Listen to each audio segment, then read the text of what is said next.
చిరు వ్యాపారులు phone pay లాంటి వాటికి రామ్ రామ్ పలుకుతున్నారు. క్యాష్ కట్టు సరుకు పట్టు అంటున్నారు. ఎందుకో తెలుసా? వారికి జీఎస్టీ నోటీసులు వచ్చేస్తున్నాయి. దీనికి కారణం లేకపోలేదు. చిన్న వ్యాపారులైనా వారి బిజినెస్ కోట్లలో ఉంటోందట. మరి అందరూ ఇలాగే డిజిటల్ పేమెంట్స్ కు మంగళం పాడితే రియల్ ఎస్టేట్ లాగా ఈ రంగం కూడా క్యాష్ తోనే సాగనుంది. మరి ఇప్పటికే బ్యాంకుల్లో నగదు కొరత ఉంటే ఇక కరెన్సీ దొరక్క జనం విలవిల్లాడాల్సిందేనా? ఈ స్టోరీ చూడండి.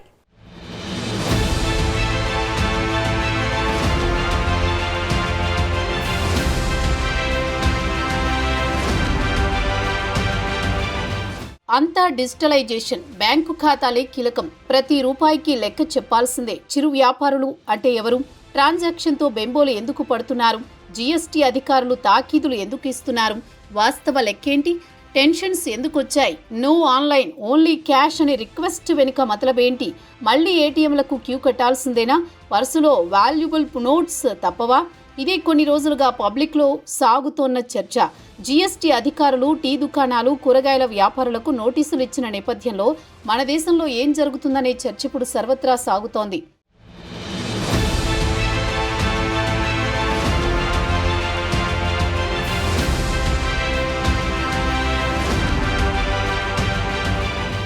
ఇన్కమ్ ట్యాక్స్ దేశ ఆర్థిక ఖజానాకు మూల స్తంభం. ప్రభుత్వ ఉద్యోగుల దగ్గర నుంచి పారిశ్రామిక వర్గాలు, వ్యాపారులు, ప్రైవేటు ఉద్యోగులు, సాఫ్ట్వేర్ ఇంజనీర్ వంటి వారు ఎవరైనా సరే ఆదాయ పన్ను శాఖ పరిధి దాటితే రికార్డులోకి ఎక్కాల్సిందే.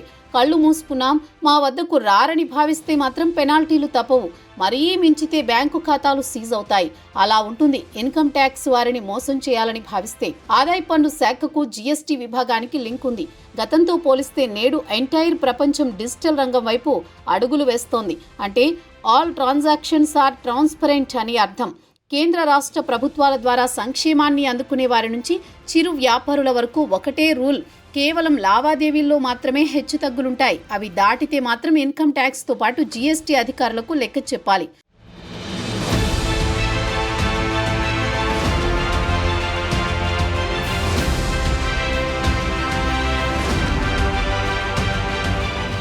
ఇక్కడే మనం కేవైసీ గురించి తెలుసుకోవాలి. కేవైసీ అంటే నో యువర్ కస్టమర్ అని మీనింగ్. బ్యాంకులు, ఫైనాన్షియల్ సంస్థలు తమ కస్టమర్ల వివరాలను ధృవీకరించేందుకు తీసుకువచ్చిన సిస్టమ్. సురక్షిత బ్యాంకింగ్ నిబంధనలు ఫాలో కావడంలో కేవైసీ కీ రోల్ అనే చెప్పాలి. అంటే money laundering, fraud, terrorism, financing వంటి అసాంఘిక కార్యకలాపాలను నియంత్రించడం, ఖాతాల లావాదేవీల్లో ఎలాంటి ఇల్లీగల్ ట్రాన్సాక్షన్స్ లేకుండా ఉండడం, రిజర్వ్ బ్యాంక్ ఆఫ్ ఇండియా లేదా ఇతర నియంత్రణ సంస్థలు విధించే నియమాలను పాటించే క్రమంలో కేవైసీ సిస్టమ్ అనేది తప్పనిసరిగా బ్యాంకులు నిర్వహిస్తూ ఉంటాయి. ఇది పూర్తిగా ఉచితం. అకౌంట్ హోల్డర్స్ సక్రమం అని చెప్పే మోస్ట్ ఇంపార్టెంట్ వ్యవస్థ. అంతేకాదు షేర్లు, మ్యూచువల్ ఫండ్స్, డిజిటల్ వాలెట్లు వాడాలంటే కేవైసీ అవసరం. దేశంలో ఎక్కడైనా ప్రజలు కేవైసీ పూర్తి చేస్తే ఐడెంటిటీని సులభంగా నిరూపించుకోవచ్చు. వ్యక్తిగత ఆధార్తో పాటు పాన్ కార్డు వివరాలతో కేవైసీని అనుసంధానం చేస్తారు.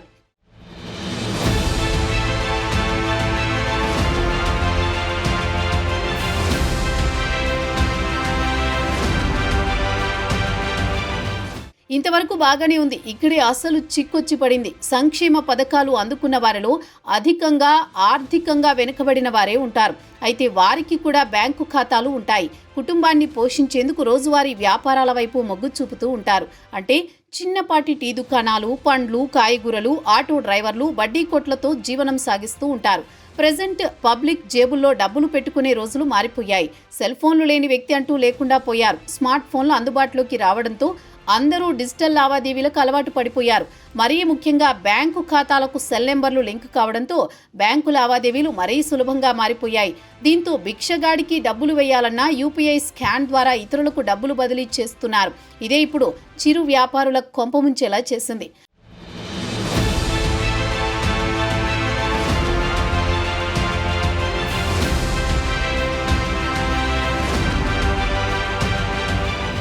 కర్ణాటక రాష్ట్రానికి సంబంధించిన జీఎస్టీ అధికారులు ఓ డ్రైవ్ స్టార్ట్ చేశారు. 2021 నుంచి 2024 ఆర్థిక సంవత్సరాల మధ్య జరిగిన యూపీఐ డిజిటల్ పేమెంట్స్ ఆధారంగా జీఎస్టీ విభాగం ఈ డ్రైవ్ చేపట్టారు. దీని కింద ఆన్లైన్ పేమెంట్ల విలువ 20 లక్షల నుంచి 40 లక్షల వరకు దాటిన వ్యాపారులకు అధికారులు నోటీసులు జారీ చేస్తున్నారు. అంటే ఏ రంగానికి సంబంధించిన వారు లావాదేవీలు జరిపారు అన్నది ఇక్కడ చాలా ప్రధానం.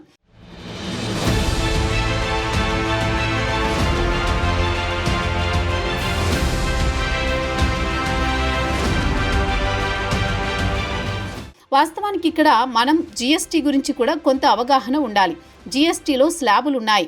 అందులో 0, 5, 12, 18, 28తో పాటు కొన్ని తరహా ప్రోడక్ట్స్కు సెంట్రల్ జీఎస్టీ కూడా చెల్లించారు. అందులో కూల్ డ్రింక్స్, సిగరెట్లు వంటివి ఉన్నాయి. ఈ కోవలోనే కర్ణాటక ప్రాంతానికి చెందిన హవేరి అనే కూరగాయల వ్యాపారి గడిచిన 4 ఏళ్లలో 1,63,00,000 రూపాయల లావాదేవీలు నిర్వహించారు. తాజాగా అతనికి జీఎస్టీ అధికారుల దగ్గర నుంచి 29 లక్షల రూపాయలు ట్యాక్స్ కట్టాలని నోటీసు వచ్చింది. మరో వ్యాపారికి 65 లక్షల వరకు బకాయిలున్నాయని నోటీసులు రావడంతో ఏం చేయాలో తెలియక తలలు పట్టుకుంటున్నారు. ఇప్పుడు అదే పెద్ద చర్చగా మారింది. పండ్లు మరియు కూరగాయలపై 0 కేటగిరీలో ఉండడంతో జీఎస్టీ రిజిస్ట్రేషన్పై పెద్దగా దృష్టి పెట్టలేదు. కానీ కోట్లలో వ్యాపార లావాదేవీలు సాగించడంతో లక్షల్లో పన్ను చెల్లించాలన్న నోటీసు వచ్చిందని అధికారులు చెబుతున్నారు.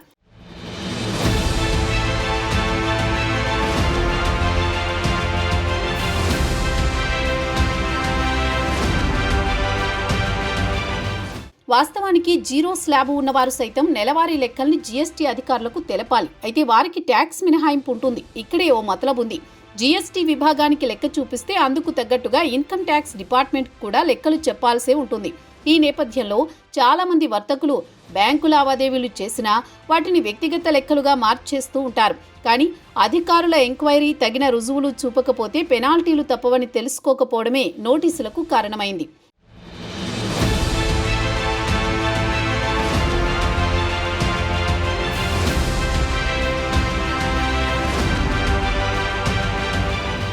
ఈ అంశమే చిరు వ్యాపారులను ఆలోచించేలా చేసింది. దీంతో పలుచోట్ల స్కాన్ బోర్డులు మాయమయ్యాయి. ఓన్లీ క్యాష్ అంటూ బోర్డులు పెట్టారు. కరాఖండిగా నోట్లు డిమాండ్ చేయడంతో ఇది ఆన్లైన్ సిస్టమ్కు అలవాటు పడ్డ వినియోగదారులకు తలనొప్పిగా మారింది. ఏటీఎంలకు వెళితే లావాదేవీల బాధుడు, చిరు వ్యాపారుల దగ్గరికి వెళితే క్యాష్ డిమాండ్, ఈ రెండింటి నడుమ వినియోగదారులు అవస్థలు పడుతున్నారు.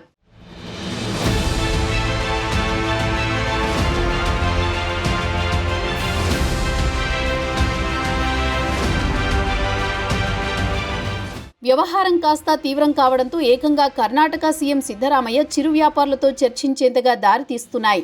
వారు మాత్రం తగ్గేదే లేదన్నట్లుగా ఓన్లీ క్యాష్ వైపే మొగ్గు చూపుతున్నారు. నాట్ ఓన్లీ కర్ణాటక, ఇప్పటికే తమిళనాడులోని కొన్ని పర్యాటక ప్రాంతాల్లో ఇదే సీన్ కనబడుతోంది. త్వరలోని ఇది దేశవ్యాప్తంగా పాకే అవకాశాలు లేకపోలేదు.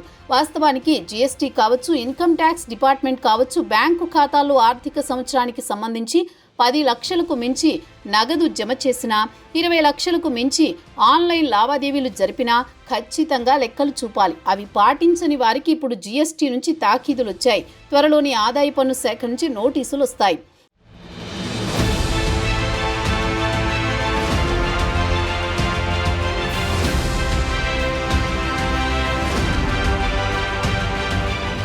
కర్ణాటకలో జీఎస్టీ నోటీసులకు వ్యతిరేకంగా చిరు వ్యాపారులు నల్ల బ్యాడ్జీలు ధరించి నిరసన తెలుపుతున్నారు. బేకరీలు, షాపుల్లో టీ, కాఫీ, పాల అమ్మకాలను నిలిపివేశారు. నిరసనకు గుర్తుగా కేవలం బ్లాక్ టీ, బ్లాక్ కాఫీ మాత్రమే అందుబాటులో ఉంచారు. ఇప్పటికే చాలా మంది వ్యాపారులు యూపీఐ చెల్లింపులను నిలిపివేశారు.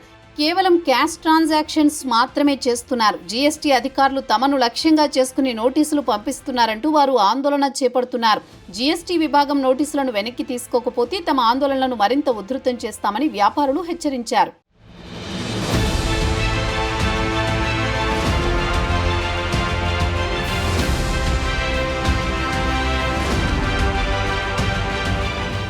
సంక్షేమాన్ని కేవలం దారిద్ర్య రేఖకు దిగువన ఉన్న కేటగిరీ ప్రజలకే ప్రభుత్వాలు ఇస్తూ ఉంటాయి. అవి కూడా పక్కదారి పట్టకుండా డిజిటల్ సిస్టమ్ తీసుకొచ్చారు.